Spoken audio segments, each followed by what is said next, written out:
Martín, Will y Diane son 3 jóvenes extranjeros que han optado por hacer woofing, una forma diferente de pasar sus vacaciones. Personas voluntarias de cualquier parte del mundo tienen acceso a trabajar en granjas que desarrollan técnicas sostenibles y ecológicas para poder aprender las técnicas y a la misma vez que se sumergen en la cultura del país y tienen pues oportunidad de conocer de primera mano cómo se trabaja, cómo se vive y aprender la lengua nueva.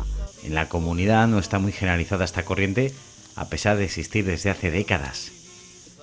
Tan solo hay 3 espacios que forman parte de la red, como en Ecofood, en Bétera. Hace 5 años, Beatriz Llerena dispuso sus terrenos para atraer a este tipo de viajero. Y siempre te aportan cosas nuevas. Aquí ha habido gente de Taiwán, gente de Canadá, gente de la India, de Sudamérica.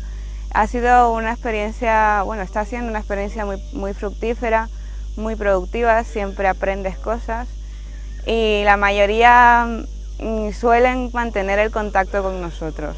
Los buffers trabajan de 5 a 6 horas diarias, disponen de días libres, alojamiento y comida.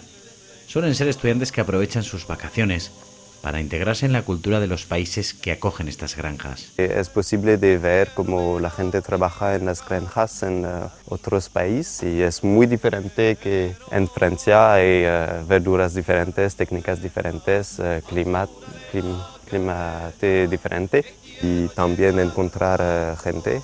Sí, es muy importante para mí de encontrar gente local porque cuando yo viajo no quiero ser un... A mí me gusta el turismo, pero no me gusta ser un turista. Sin duda una opción asequible para un tipo de visitante foráneo que se aleja de fiestas, tópicos y playas. A la Tomatina, como cuando tengo 50 años puedo ir a la Tomatina o la playa o algo así, pero ahora tengo 20 años y puedo trabajar en una finca y saber la cultura.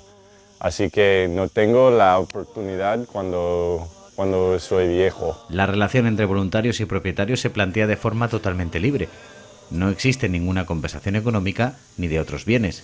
Y no hay sorpresas, ya que su labor y las condiciones se pactan previamente a la estancia.